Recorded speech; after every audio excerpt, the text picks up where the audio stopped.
లో పెన్షన్ల పంపిణీ వ్యవహారంపై జాతీయ మానవ హక్కుల కమిషన్కు ఎన్డీఏ కూటమి ఫిర్యాదు చేసింది. ఏపీ సీఎస్పై ఉన్నత స్థాయి విచారణ చేయాలని ఫిర్యాదులో టీడీపీ, జనసేన, బీజేపీ కోరాయి.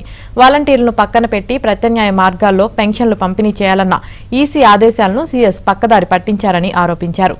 సీఎస్ నిర్ణయం వల్ల ఏపీ వ్యాప్తంగా 33 మంది మరణించారని జాతీయ మానవ హక్కుల కమిషన్కు ఇచ్చిన ఫిర్యాదులో పేర్కొన్నారు.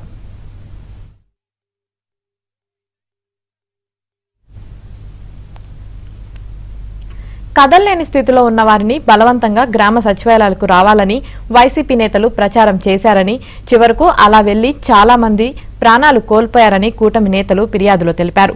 వెంటనే జాతీయ మానవ హక్కుల కమిషన్ జోక్యం చేసుకుని ఇంటి వద్దే పెన్షన్లు ఇచ్చేలా ఆదేశాలు ఇవ్వాలని విజ్ఞప్తి చేశారు.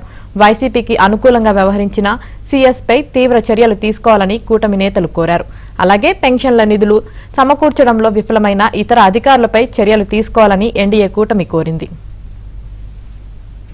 అయినా కూడా దాన్ని పరిగణనలోకి తీసుకోకుండా కావాలని చెప్పేసి సెక్రటేరియట్కే వృద్ధులందరినీ పిలిపించి మండు టెండలో వాళ్ళని ఇబ్బందులు పెట్టి వాళ్ళకి మంచినీటి సౌకర్యము, నీడ, వసతి సౌకర్యము లేకుండా కూడా వాళ్ళు నానా ఇబ్బందులు పెట్టారు.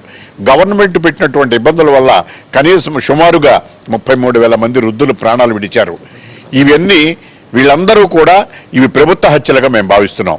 ఇది కేవలం ప్రభుత్వం నిర్లక్ష్యంగా వ్యవహరించి కావాలని చెప్పి వాళ్ళ రాజకీయాల ప్రయోజనాల కోసం శవాలతో రాజకీయాలు ఆడుకునేటువంటి సంస్కృతి వైఎస్ఆర్సీపీ పార్టీకి ఉంది కనుక దాన్ని దృష్టిలో పెట్టుకుని, అలాగే ఈ పెన్షనర్ల యొక్క శవాలను కూడా అడ్డం పెట్టుకుని దీనిలో రాజకీయం చేసి ఓట్లు పొందాలనే రాజకీయ లబ్ధి కోసం చేస్తున్నటువంటి ప్రచారం, దాన్ని దృష్టిలో పెట్టుకుని ఇలాంటి ప్రచారం జరుగుతున్నటువంటి సమయంలో మేము అది మానవ హక్కుల ఉల్లంఘన, రాజ్యాంగ ఉల్లంఘన కనుక నేషనల్ హ్యూమన్ రైట్స్ కమిషన్ దగ్గరికి వచ్చి చైర్మన్ గారికి ఈ రోజున మేము వినతి పత్రం ఇచ్చాం. వినతి పత్రం